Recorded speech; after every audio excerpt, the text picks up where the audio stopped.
was named Musician of the Year at the recent National Blues Awards in Memphis, Tennessee.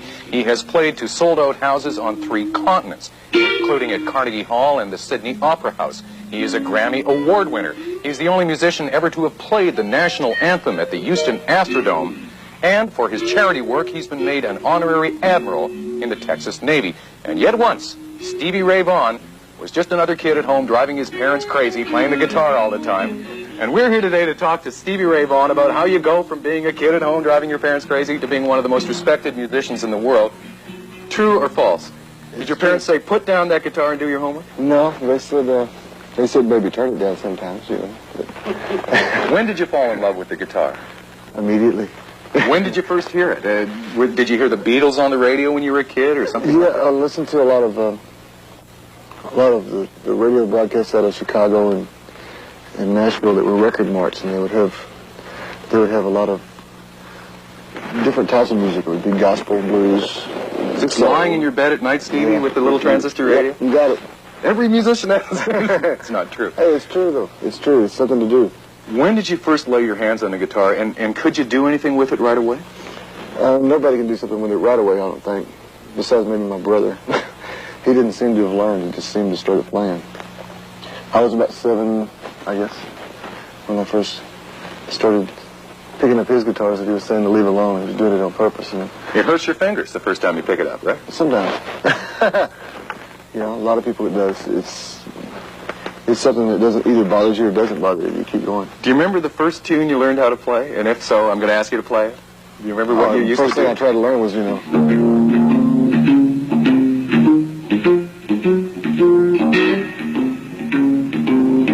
Of course, it came out more like. You know? Little walking blues, but you were trying. You were trying. Yeah, I was doing my best. You are a blues musician.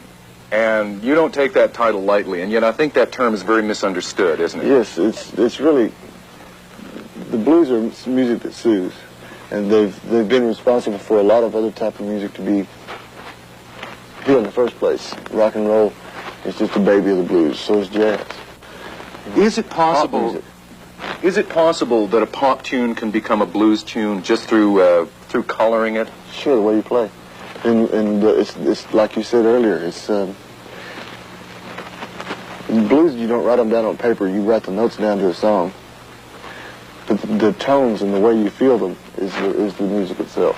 Can you show me, can you take a pop tune, maybe anything that's running around in your head, show me how to play it straight and then show me how you put feel into it?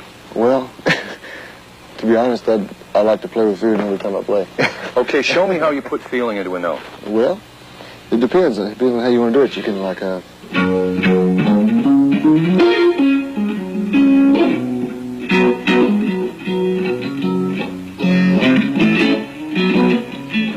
you can sting it, you know.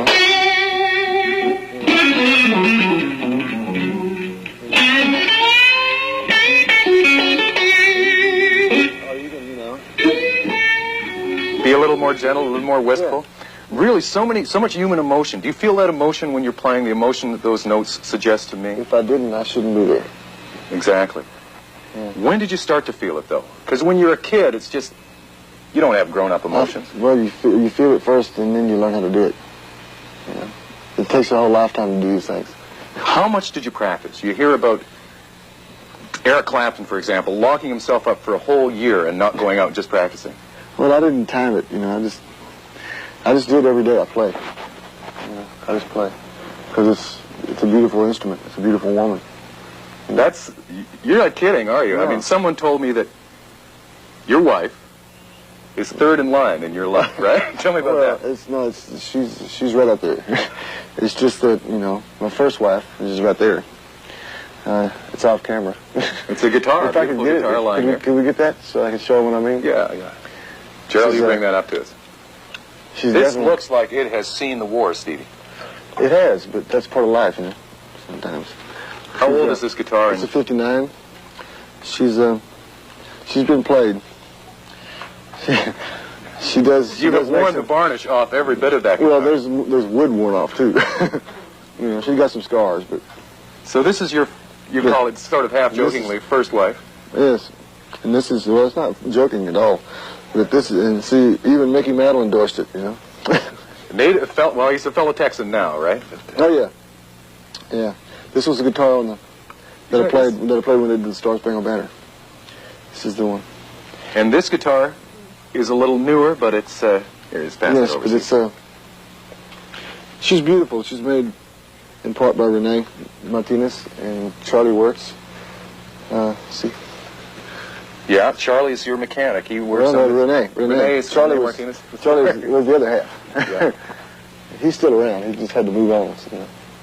Your career has been pretty exciting the last 3 years. Yes, it has. Before that, you might have. Were you ambitious? Or well, whatever that means. I was trying. Did you think that Stevie Ray Vaughan would be headlining at the Montreux Jazz Festival, that you'd be headlining at the Sydney Opera House or at Carnegie Hall? No, but I sure was hoping. You were discovered by my parents. Somebody said I popped out, and my parents went, "There he is." Somebody said it was Mick Jagger. Am I wrong? Well, I was a little older then, you know. So you were already made. You know, I'm me. Why don't you show me a little bit more about what you can do with this? Because we could talk all day, but I'd love to hear you play. All right.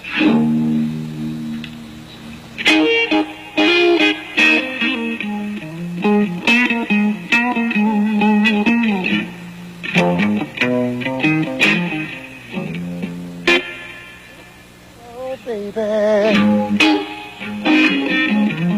tell me how you feel.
Without You. It's a thing to Charlie Wirtz.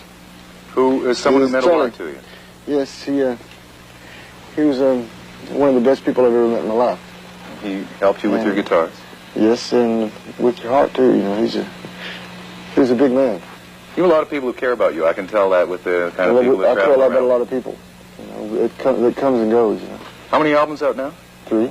And a fourth coming out? Well, actually, there's 2 out now. A third to be out this week. And everywhere in Canada you go, it seems that you're playing. You're up here a lot. You like it here. Yeah. And sure. we like watching you play. One final question, and I hope it won't offend you. You're from Texas. Right. Years ago, they used to be the fastest guns in the West. Yeah. Now, is it the fastest guitar in the West? Are you the toughest guitar slinger around? If somebody wants to battle, I do it every once in a while. Mostly you just love to play. Yeah. Well, listen, we love to listen to you. All right. We're about to go to a commercial here, but why don't you play us out? Just whatever you feel about being in this studio and being on Lifetime. Thanks for joining us. All right. Stevie Ray Vaughan. It's a thing called Say What Soul to Soul. Right.